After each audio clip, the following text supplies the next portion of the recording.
Chapter 1: The Hammer of Forced Stability. The Mumbai Biofuel Exchange hummed a low-voltage thrum that vibrated in Michael Truman's molars. The sound was a constant, a pressure against bone that had sharpened over months into a kind of language. He could read the market's health in the pitch of the cooling fans, the lag between data packets, the subtle shift in air pressure when a major order passed through the exchange's core. Today, the hum carried a ragged edge, a faint dissonance that settled in the roots of his tongue like grit.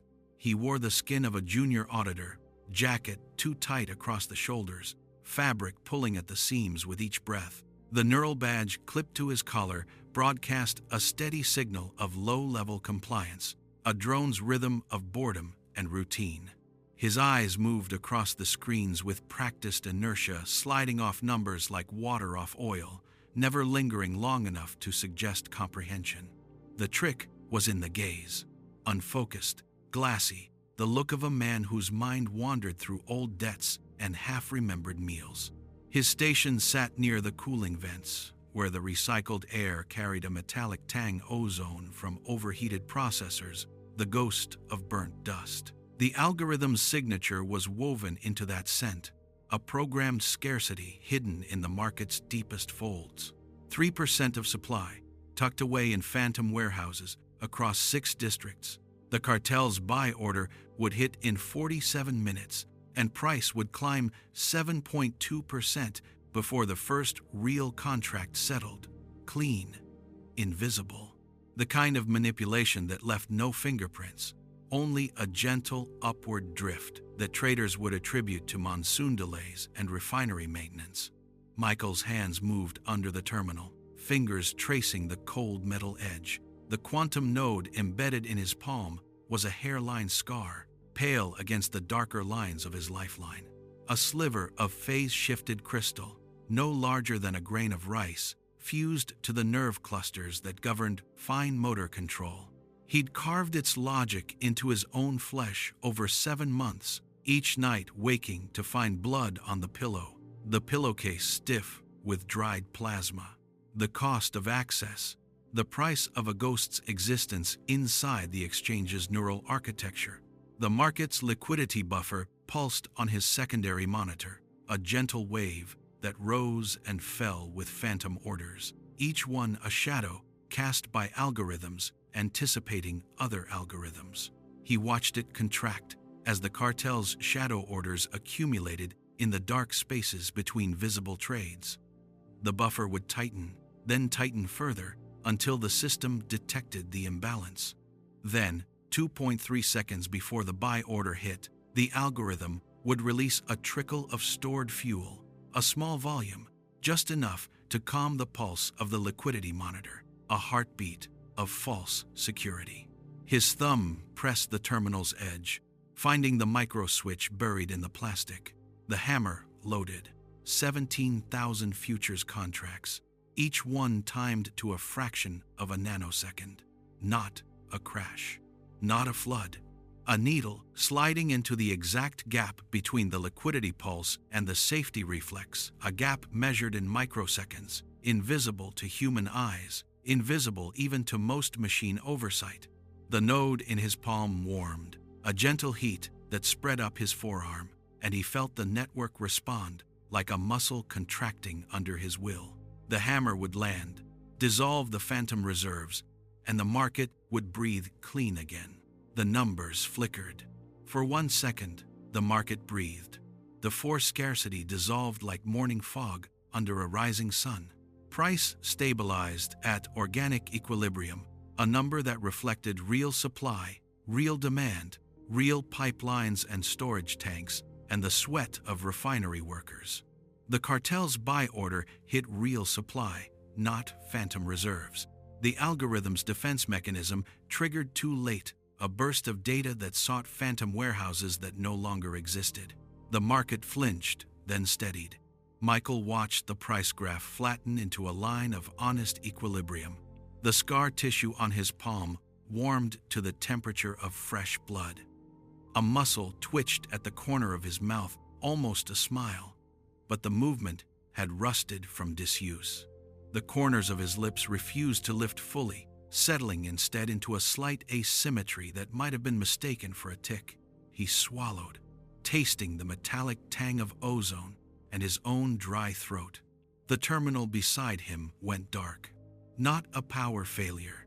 The screen collapsed into a single line of white text, sharp as a scalpel, cutting through fat. Resonance anomaly, detected neural signature, locked enforcement division, ADA 47 seconds. The smile died before it was born. The muscle at the corner of his mouth froze mid-twitch, a half-completed signal lost between nerve and fiber. He read the line 3 times, each reading faster than the last, the words carving deeper into his awareness. 47 seconds. The tunnel, the train, the dark. He moved. Jacket coming off in a doorway, a single motion, practiced blind, the fabric sliding off his shoulders and turning inside out in his hands. The liner was reversed to maintenance crew gray, the stitched logo of the ventilation department catching the fluorescent light. The neural badge pinged a false location toward the eastern exit as he slipped through a service corridor, the card signal already decaying into the exchange's noise floor. The door clicked shut behind him, sealing with a pneumatic hiss that smelled of lubricant and copper. The maglev tunnel mouth loomed ahead, dark and wet with condensation. The walls dripped with a slow rhythm, each drop hitting the concrete floor like a timekeeper's finger. The air here was cooler, heavier, laced with the ozone of passing trains and the chemical tang of brake dust.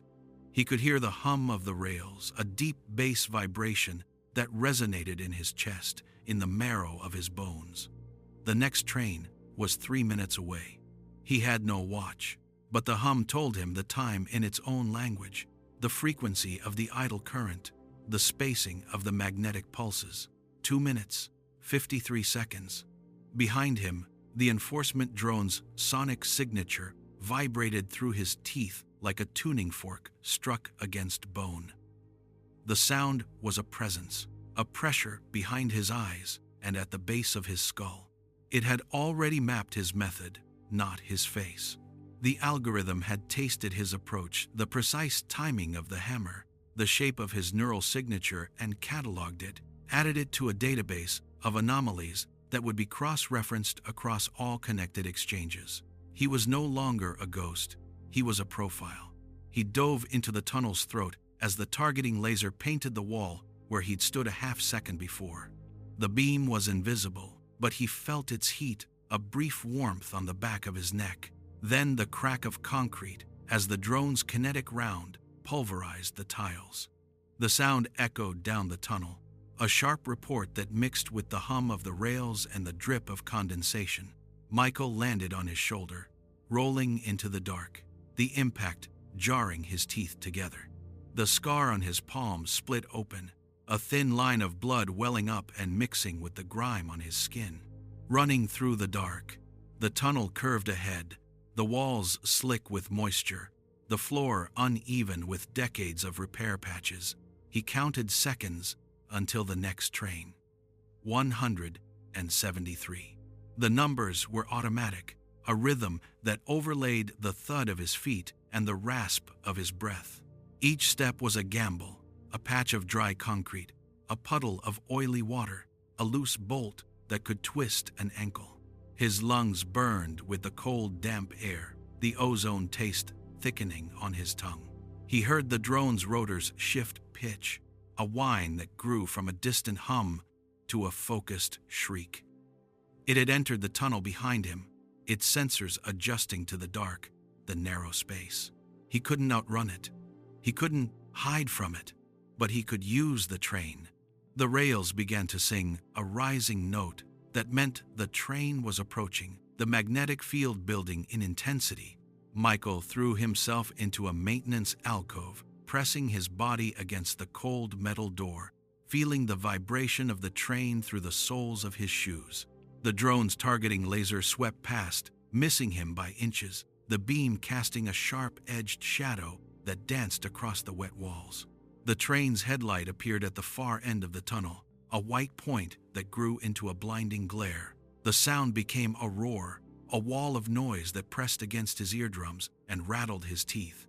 The drone's rotors stuttered, struggling against the turbulent air. The train passed a blur of metal and light and wind that pushed him harder into the alcove, the scar on his palm bleeding freely now, the blood smearing against the door's cold surface. When the train was gone, the tunnel was silent except for the drip of condensation. The drone was gone too, either destroyed by the passing train or called back to report the failure. Michael stayed pressed against the door, breathing in shallow gasps, his palm pressed against the cold metal to stem the bleeding. The scar's warmth had faded. The node was dead, the connection severed. He was back in the dark, alone, with a bleeding hand and a profile that would follow him across every exchange in the network. He started walking, counting seconds to the next train. The next train came 17 seconds later. Michael counted. Each second felt like a separate stone dropped into a deep well. His palm had stopped bleeding, a tacky seal of dried blood and tunnel grime that pulled at his skin when he flexed his fingers. The adhesive quality of it made him think of glue, of the way Anya's fingers had stuck to the keyboard once, after a long session, the keys warm and slick with sweat. He pressed his back against the alcove door as headlights swelled from the darkness. The light didn't come gradually. It punched through the gloom, a hard white fist. The brakes screeched, a high, metallic scream that vibrated in his molars. Carriages slid past, windows flickering sodium orange like dying embers. He didn't board. His hand remained at his side, fingers curled into a loose fist. The doors hissed open, empty, but the air carried ozone and bitter almond, a resonance audit probe. The sweetness of the almond hit his nostrils, a chemical candy that made his stomach turn. They'd piggybacked on the first train. The second was a scout to flush him out. The false calm of the empty carriage was a trap, a glass jar left open for a fly. The doors stayed open 4 seconds.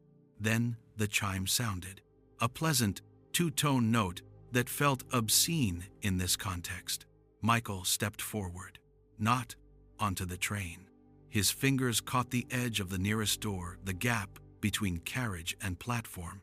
The rubber seal was cold, slightly damp. He twisted sideways, his ribs compressed, as the rubber seal scraped against his jacket, forcing the air out of his lungs in a short grunt. The fabric bunched, then slid. He slipped into the narrow space between train and tunnel wall. The train moved. The platform edge blurred into a knife-thin line of concrete, then gone. He held his breath. The tunnel wall was rough, pitted with decades of grit and grime. It scraped his cheek as the train accelerated, pressing him tighter. Acceleration pressed him against the wall. The grit ground into his cheek, 1,000 tiny points of pressure. He could feel the heat of the train's body bleeding into his back. His fingers dug into a crack in the concrete, seeking purchase. The gap seemed to narrow, the wall and train squeezing him like a vice. He counted 23 seconds. Then the train was gone. Vacuum, sucking air from his lungs. The sudden silence was louder than the roar, a hollow pressure in his ears.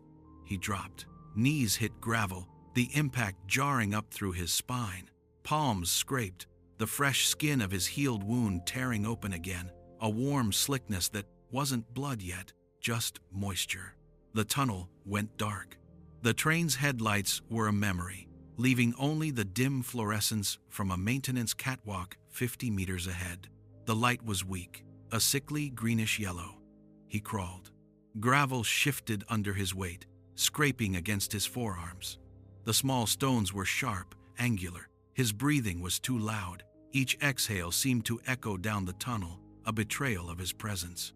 The ladder was rusted, the rungs slick with condensation. The metal felt greasy under his fingers. He climbed, the metal groaning with each step, a low complaint that seemed to carry through the silence. The rungs were cold, the condensation seeping through his gloves. The rungs trembled under his weight. He reached the top, pulled himself up, and emerged into a service corridor that smelled of stale urine and moldering cardboard.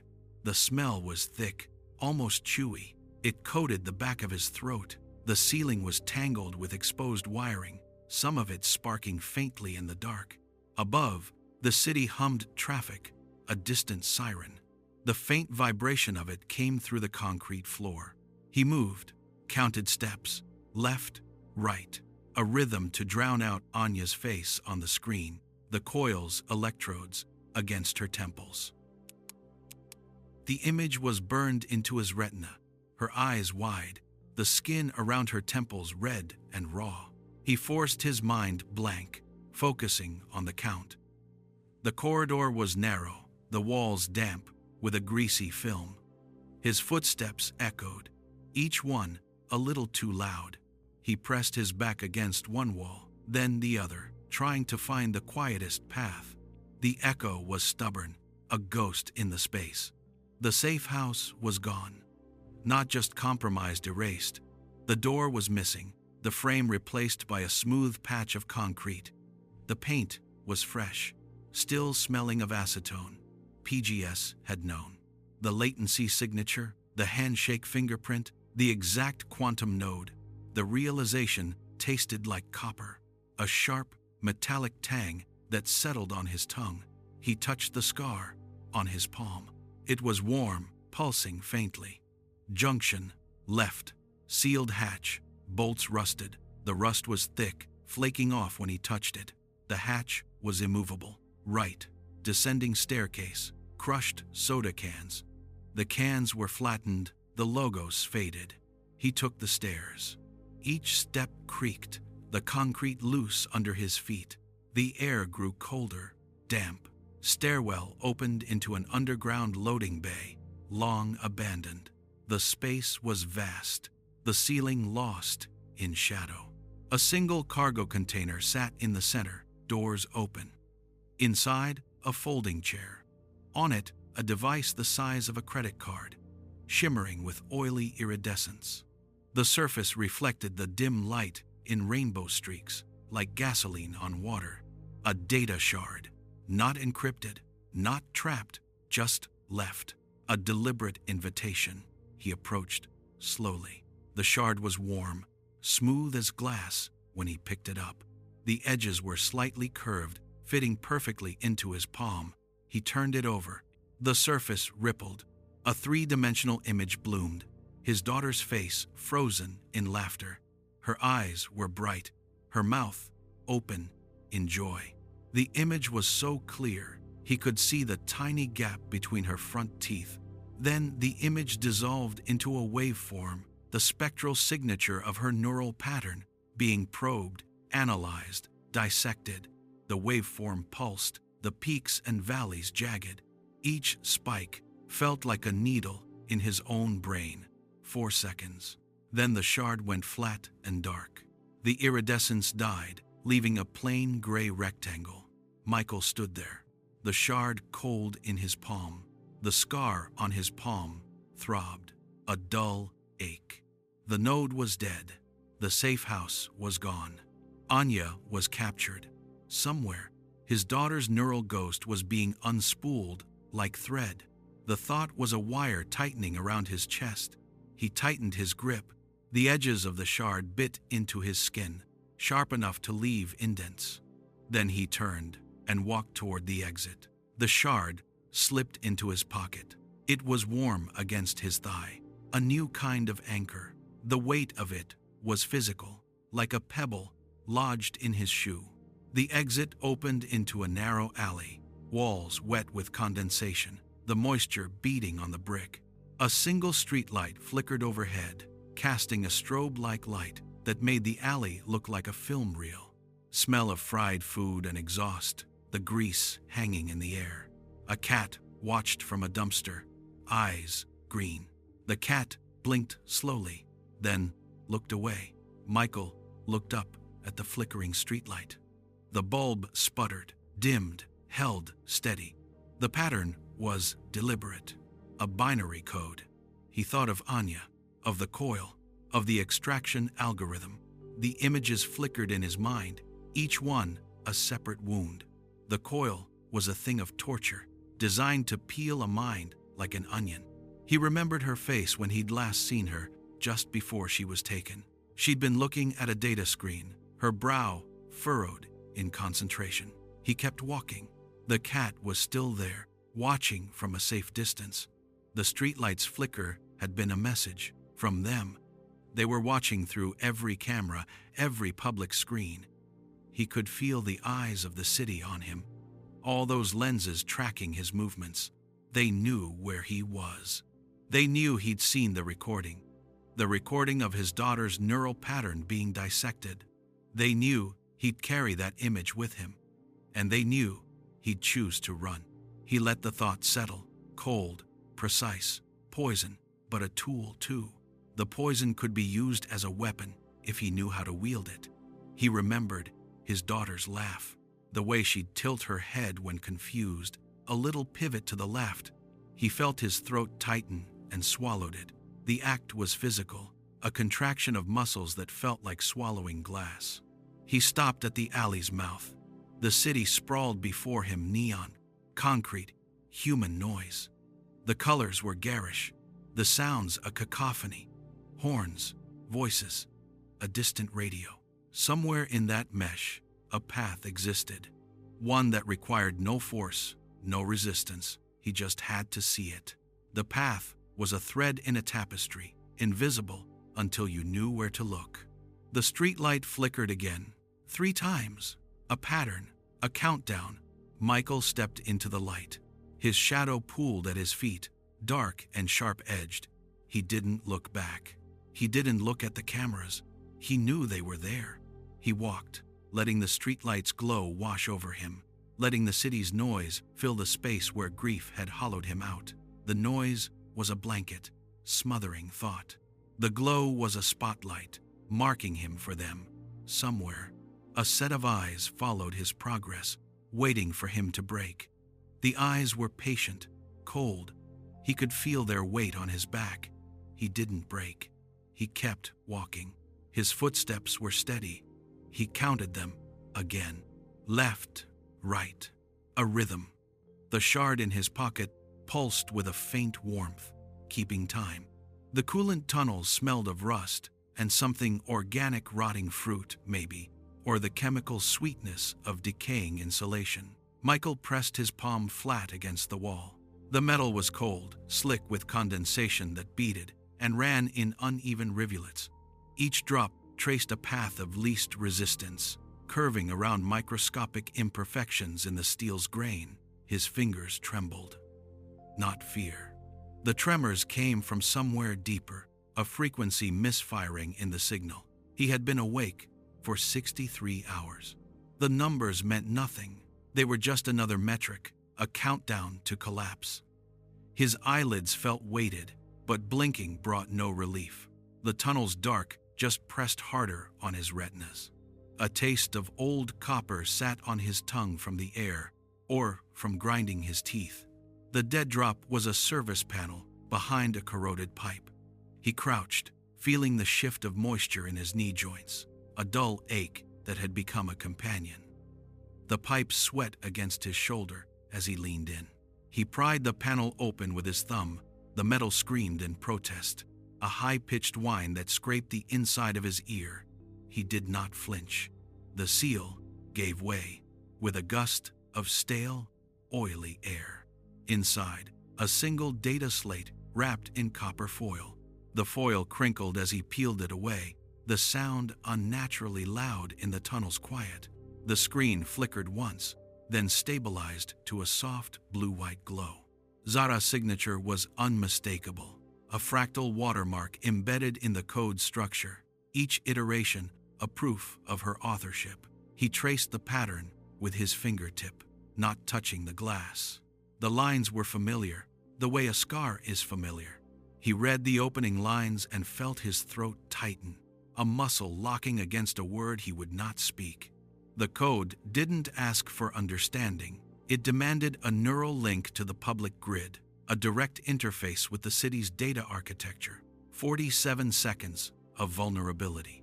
His neural signature would bleed into the network like smoke through a cracked window, leaving a trace that any decent scanner could read. He calculated the risks without conscious thought. It was a reflex now, as automatic as swallowing. The numbers felt like stones stacked on his diaphragm. He looked at his reflection on the slate's dark surface. The face, staring back, was gaunt, hollow-eyed, a stranger wearing his grief like a second skin. The shadows under his cheekbones were so deep they looked like gouges. He ran a thumb along his jaw, feeling the rasp of stubble, the sharp edge of bone. The slate felt light in his hand, but his arm grew heavy with the weight of the decision. He accessed the link. The connection hit like cold water. The grid was noise, a billion conversations, transactions, heartbeats compressed into data streams. He felt the weight of it pressing against his consciousness, the sheer gravity of so many lives reduced to bits. The pressure built behind his eyes, a dull ache that sharpened into a spike. His own signal was a flicker, a dying star in a galaxy of light. He had to squint mentally to hold his shape. The grid's static tasted like ozone and burnt plastic, coating his tongue with a ghost sensation he could not spit out. He found the target, a cluster of nested calculations designed to predict and control. It looked like a crystal lattice, each node a decision, each edge a probability. He saw its shape, the way it overweighted empirical data, the blind spots where it ignored anomalies too small to register. He inserted the glitch. The process felt like threading a needle with numb fingers. Each mental keystroke required a precise expenditure of will, a single variable shift in the chain's seventh derivative, an asymmetry so minute it would appear as statistical noise. For 6 hours, it would propagate through the system's feedback loops, growing. Then the mini-crash, contained, controlled, a warning. He released the code, feeling it slip away like a breath of steam. His fingers ached from the tension of the mental grip. Something brushed against his signal, a pattern, cold and deliberate, like fingers running along a spine. PGS enforcement. They had triangulated his access point. He could feel them tasting his data, learning the shape of his thoughts. The pressure in his skull doubled. A sharp pain lanced behind his left eye, the neural interface registering the intrusion. A hot wire dragged through soft tissue. His left hand twitched, gripping the slate's edge until his knuckles whitened. A name formed in the noise. Michael Truman. The syllables were spoken in a simulated neutrality that made his stomach turn. His daughter's face flickered in his peripheral vision, a ghost conjured by the grid's hunger for identity. Her hair, her laugh, the way she would tilt her head when confused. The image was so precise it felt like a wound reopened. He severed the link with a convulsive snap of his neck, gasping. The tunnel was silent again, save for the drip of water and his own ragged breathing. Cold sweat had broken across his forehead. His neural signature was now a permanent fixture in their index, a node they could track across any system, a beacon attached to his bones. He had paid the price. He crouched against the wall, head bowed. The condensation ran down his neck, cold and steady, following the curve of his spine. He watched a single drop fall from the pipe above. It hit the floor, broke into 100 smaller droplets. Each one found its own path, following the floor's microscopic geography toward darkness. No resistance, no struggle, just surrender to gravity, to the inevitable pull. He felt a similar pull in his chest, a weight that wanted to let his head drop lower, to close his eyes and let the tunnel take him.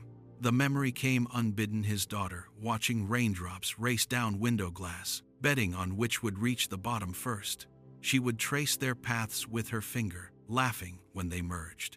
The sound of her laughter had been bright, sharp, like breaking glass in a good way. He had placed his hand on her head, felt the warmth of her scalp, the fine hair. He had been present. He had not known it then, how present he was. He shut his eyes. The memory was a knife, sharp and precise, sliding between his ribs. He stood. The weight of his own body felt disproportionate. Too much bone, too little blood. The protocol was planted. The crash would come. But PGS now knew his face, his rhythm, the shape of his moves. The system had learned his first pattern too quickly. They had expected a hammer and prepared a coil, something to twist his force back on itself. This time, he had given them a needle instead, a single, precise insertion. The question was, how long before they learned this pattern too? He had bought himself a window, measured not in days, but in hours. Perhaps not even that. He moved deeper into the tunnel, leaving the dead drop's copper foil crumpled on the floor. The slate was tucked inside his coat, cold against his chest. Behind him, the water continued to fall, each drop a tiny collapse, a microcosm of the crash he had set in motion.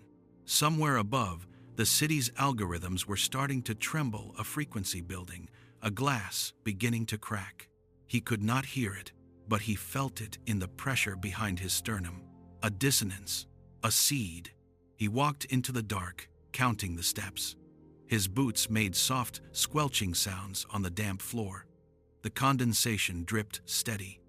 Now, a rhythm, a heartbeat. Somewhere in the grid, a seed of dissonance was blooming.